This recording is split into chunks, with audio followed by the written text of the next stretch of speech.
참 예수님, 새해 복 많이 받으십시오. 예, 새해 아침입니다. 뭐 해 뜨는 거 보러 갔다 오신 분 계시나요? 해님이 잘 뜨셨나요?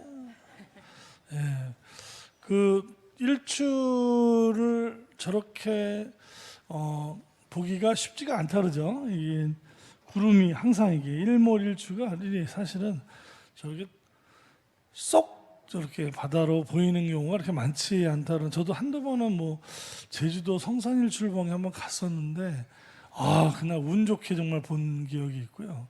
한 몇 번 이렇게 놀러 가서 본 기억은 있는데 뭐 이렇게 그 옛날에 글 쓰신 분들이 썼던 글들 보면 막 그냥 빨간 그냥 태양이 막 불타오르면서 멋있긴 한데 잘 모르겠어요. 제가 감성이 좀 부족해서 그런지. 근데 뭐 해가 잘 보이든 안 보이든 그것이 우리의 한 해를 좌우하지는 않습니다. 그렇죠? 어떤 마음으로 이 한 해를 우리가 사느냐, 이런 것은 우리 마음에, 우리 생각에 달려 있는 것 같습니다. 오늘은 이제 한 해의 시작이며 또 하나는 교회의 달력으로 보면 천주의 성모 마리아 대축일 일이죠. 이 여러 가지가 있습니다. 또 세계 평화의 날이기도 하고요. 교회에서 이런 지금 오늘 여러 가지 이런 세 가지 날이 겹쳐진 날인데요. 한 해 아무튼 우리 주님께서 우리 여기 계신 모든 분들과 우리 공동체 가정, 또 대선이 있는 대한민국, 우리나라, 세계의 모든 분쟁 국가나 지금 기아에 허덕이고 있는 나라들, 코로나의 백신조차 구할 수 없는 나라들, 모든 나라들에게 정말 주님의 은총과 복이 그 모든 것들을 극복할 수 있는 해가 되기를 기원을 함께 하고 싶습니다. 오늘 성모, 천주의 성모, 하느님의 어머니, 이 교리는 굉장히 오래된, 그야말로 교회의 초창기에 나온 교리인데요. 이 교리, 천주의 성모, 하느님의 어머니 마리아, 이 교리 자체가 사실은 이 성모님이 하느님의 어머니다, 이렇게 얘기하는 것이 뭐 교리라기보다는 사실은 예수님의 출생 때문에 이게 벌어진 사건인데요. 자칫하면 이 성모님이 하느님의 어머니라는 걸 너무 이렇게 골똘히 생각하다 보면, 자, 하느님의 어머니다, 어떤 느낌이세요? 신부님의 어머니다, 뭐 우리 여기 학사님의 어머니다, 뭐 사실 저는 이렇게 제가 같이 지낸 후배 신부들 중에 굉장히 정말 저보다 몇 배 훌륭한 후배 신부님들을 본 적이 있는데, 그 신부님들을 보면 제일 궁금한 게 그 신부님의 어머니는 어떤 분이실까, 이런 게 사실 궁금하거든요. 왜냐하면 저 신부를 보면은 도대체 그 부모님을 뵙고 싶은 거예요. 왜 그런 게 당연한 거죠? 저만 그런 거 아니죠? 그랬던 기억이 있는데, 우리들의 습관적인 거란 말입니다. 누굴 보면은 훌륭하네. 저분은 부모님 어떤 분이실까? 이런 생각이, 어떤 분이시길래 자녀를 저렇게 키웠을까? 이런 생각이 든단 말입니다. 자, 하느님의 어머니다 그러면은 이게 얼핏 들어보면 하느님보다 약간 한 끗발 위에 있는 분처럼 이렇게 느껴지는 건 나만 그런가?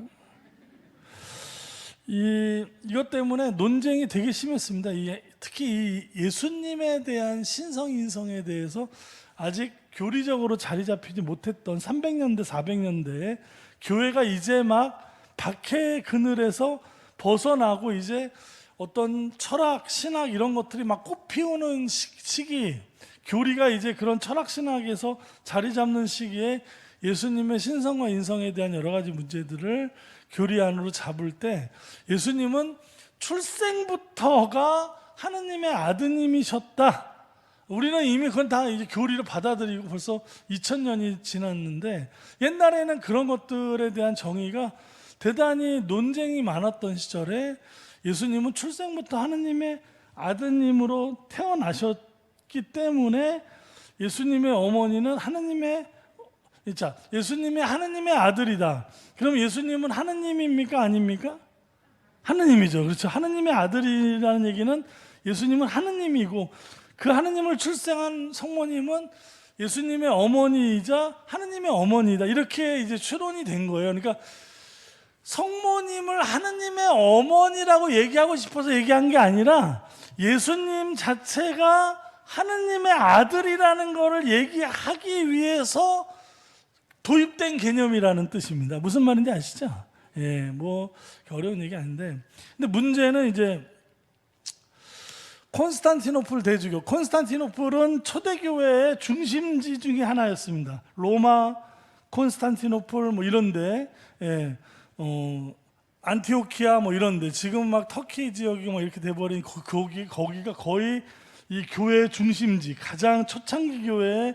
그러니까 거기에 대주교는 대단한 분들이 됐는데, 네스토리우스라는 콘스탄티노플 대주교, 대단한 거죠. 거기 이 콘스탄티노플이 그 교회의 중심지 중에 하나였는데, 거기에 대주교 네스토리우스는 예수님은 그냥 인간 마리아, 처녀 마리아에게서 태어난 보통 인간 예수였는데, 나중에 하느님의 아들로 이렇게 세례를 통하여 이렇게 하느님의 아들로 이렇게 됐다. 그러니까 성모 마리아는 하느님의 어머니 마리아가 아니라 사람의 어머니 마리아다. 이렇게 이제 잘못하면은 하느님의 어머니 마리아라면 마리아를 신격화할 위험이 있기 때문에 이거는 오해의 소지가 있어서, 그러니까 이 예수님에 대한 인간적인 면을 너무 강조하다가 보니까 네스토리우스 주교가 염려했던 성모님을 신격화할 수 있다는 염려는 일견 맞는 얘기이기도 하죠. 그러나 예수님에 대해서 만약에 예수님이 인간으로 태어나고 나중에 어떤 은총으로 인하여 하느님의 아들이 됐다는 얘기는 심각한 일이 벌어집니다. 왜냐하면 우리하고 똑같은 거예요. 우리도 인간으로 태어나서 하느님의 자녀가 되지 않으셨습니까?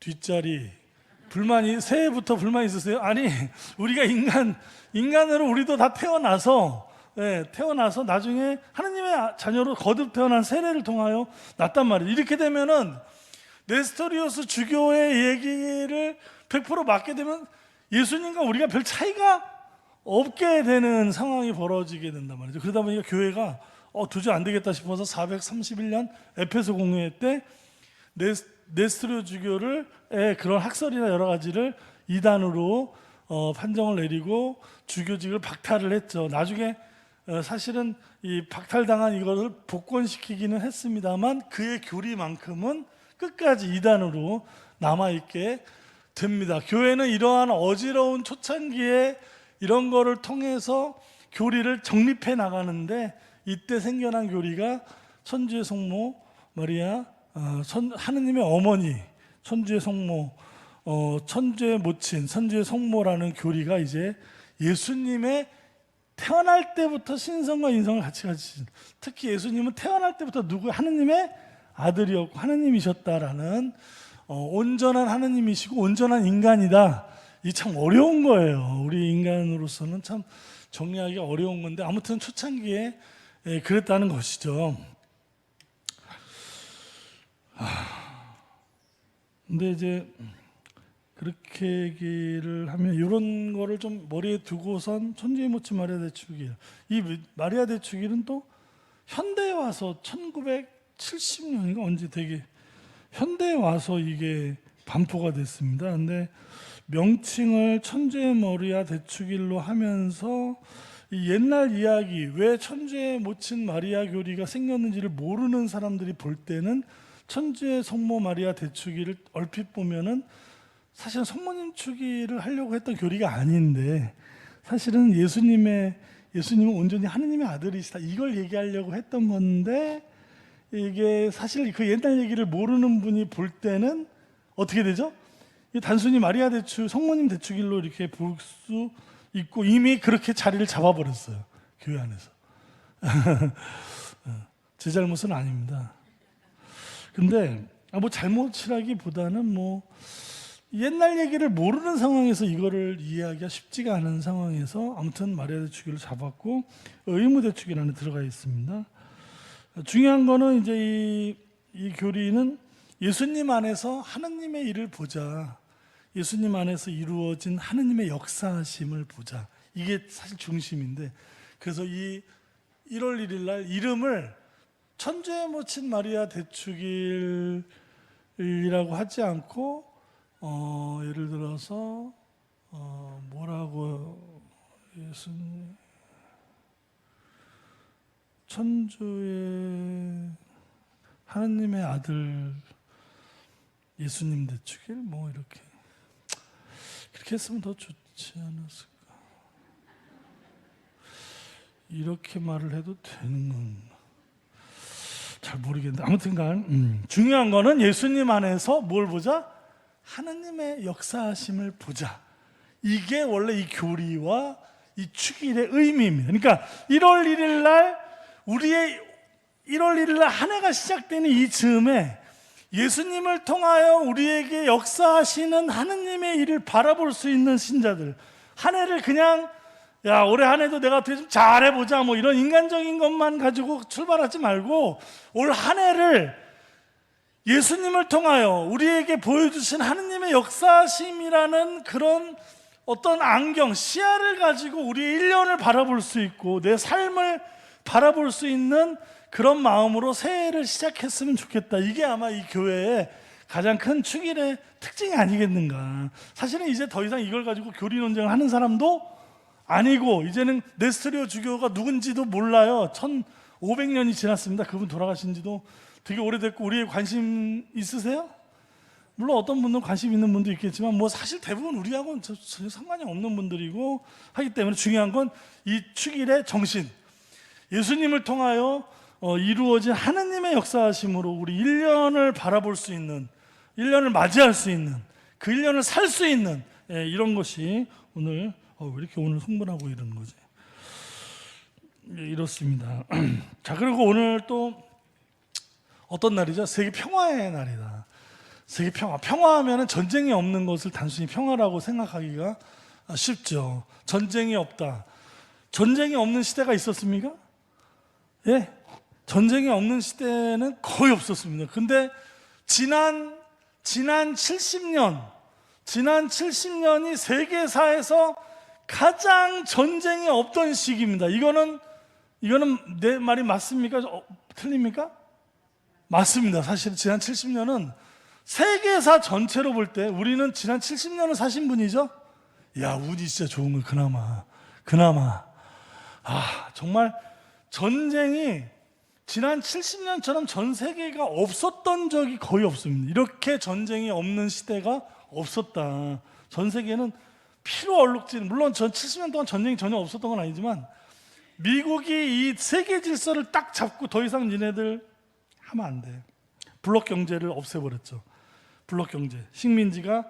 식민지에서 요 안에서 블록으로 이루어지는 경제, 이거 더 이상 못하게 했죠. 영국이 어느 나라 잡아먹고, 프랑스가 어느 나라 잡아먹고, 독일이 어느 나라 먹고, 일본이 조선을 잡아먹고, 이 안에서 수탈해서 자기네 나라 핏 빨아먹는 이런 블록 경제를 없애버린 건 누굽니까? 미국입니다. 1차 세계대전과 2차 세계대전 겪으면서 미국이 이 세계 질서를 더 이상 블록 경제는 못한다. 왜? 세계대전 두 개를 자국의 힘으로 막았기 때문에 유럽이 아무 소리를 못한 거예요. 그 당시에는 유럽과 일본, 독일 이런 나라들이 강대국이라 전 세계에 자기 식민지 건설해갖고 그 나라의 피를 빨아먹었거든요. 예, 우리나라도 일본한테 얼마나 수탈을 당했습니까? 이 블록 경제를 종식시킨 나라가 누굽니까? 미국입니다. 사실은 미국이 이거를 잡아놓은 상태에서 지난 70년 동안 우리나라는 성장이라는 고속열차를 타고 여기까지 왔거든요. 진짜 운이 좋았죠, 진짜. 예. 사실은 이거는 분정할 수가 없습니다. 이거는 현실입니다, 현실. 예, 현실. 이제 지금은 두 번째 냉전이라 그러죠. 중국과의 냉전, 미국과. 자, 자, 중국을 그냥 욕하고 싶은 게 아니라 중국이 붙어 있기 때문에 그렇습니다. 우리나라하고 붙어 있는 나라는 늘 조심해야 됩니다. 아시죠? 지금 러시아가 우크라이나나 이런 나라들로 수시로 들어가고, 중국이 신장이나 거기 티벳을 우리 사실 중국이 동북공정을 지금 계속 얘기하면서 우리나라를 장기적으로 보면 뭘 하려고 하는 거예요? 사실은 집어삼키고 싶은 거예요. 이게 중국만이 아니라 전 세계에 붙어 있는 나라들에서 다 일어나고 있는 일이었고, 역사가 수없이 반복되고, 미국 밑에 있는 중남미는 누구의 영향권에 있습니까? 미국의 영향권에 있습니다. 사실은 거기 미국이 밑에 있기 때문에 붙어 있는 나라는 다 위험한 겁니다. 예, 우리는 누구하고 붙어 있어요? 중국, 일본 이런 나라들하고 붙어 있단 말입니다. 붙어 있는 나라들은 조심해야 됩니다. 사실은 언제든지 무슨 일이 일어날지 모른다. 새해부터 웬 뭔 소리를 하는 것이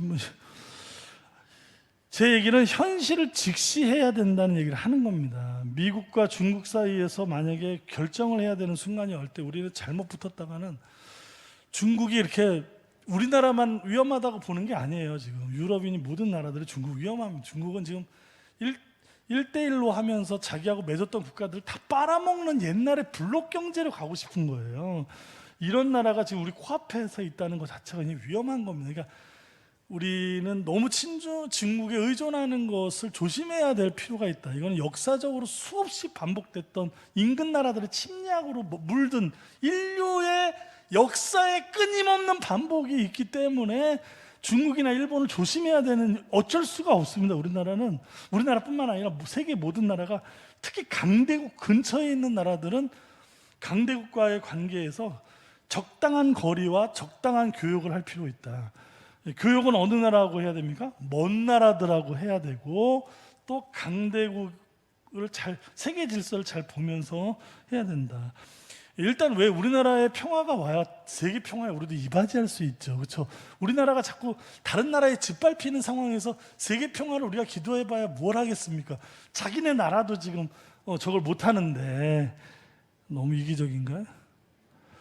제가 볼 때는 그렇습니다. 제가 볼 때는 우리나라 평화, 우리가 세계 평화를 얘기하기 전에 먼저 우리 한반도 평화와 안전을, 북한과의 문제는 쉬운 문제가 아닙니다.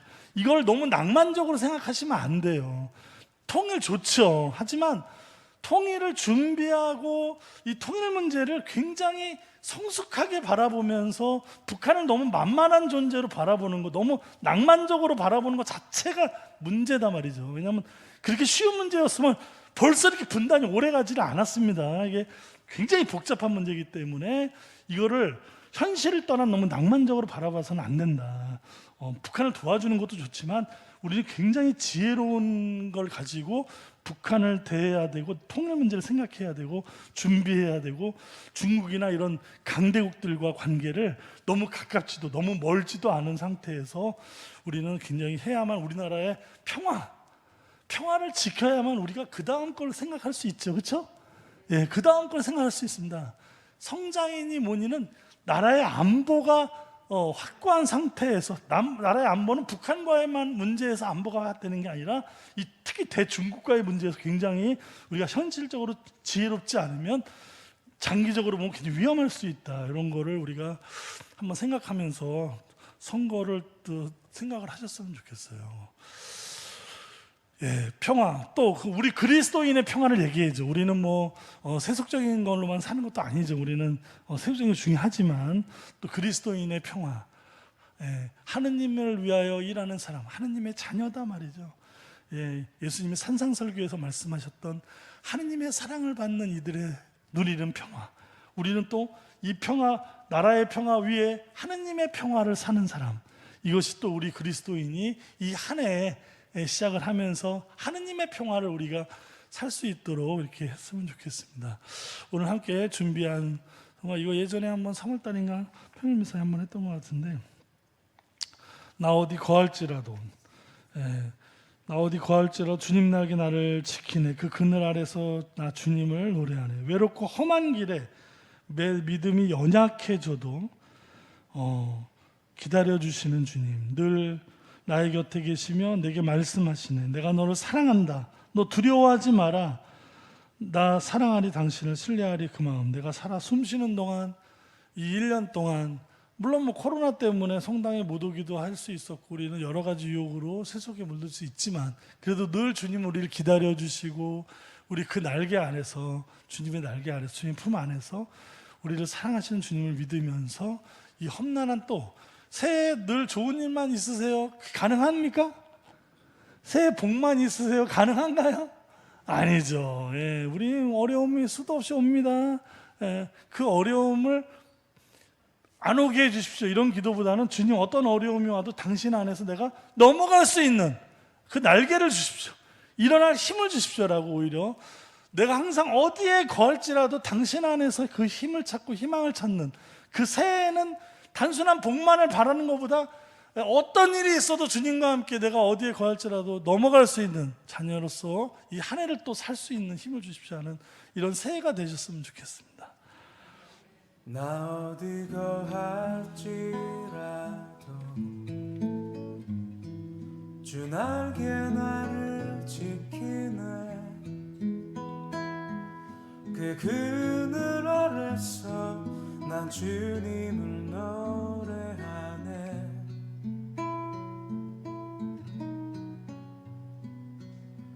외롭고 험한 길에 내 믿음 연약해져도 기다려 주실 수 있는 주님 늘 나의 곁에 계시며 내게 말씀하시네 내가 너를 사랑한다 넌 두려워 말라 나 사랑하니 당신을 신뢰하니 그 마음 내가 살아 숨쉬는 동안 주님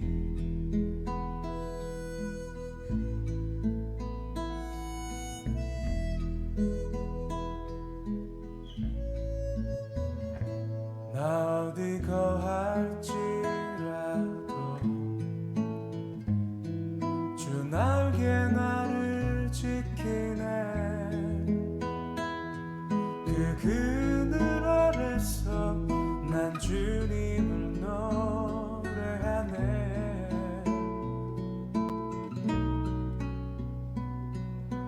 외롭고 험한 길에 내 믿음 연약해져도 기다려 주실 수 있는 주님 늘 나의 곁에 계시며 내게 말씀하시네 내가 너를 사랑하니 넌 두려워 말라 나 사랑하니 당신을 신뢰하니 그 마음 내가 살아 숨쉬는 동안 나 숨쉬는 동안 나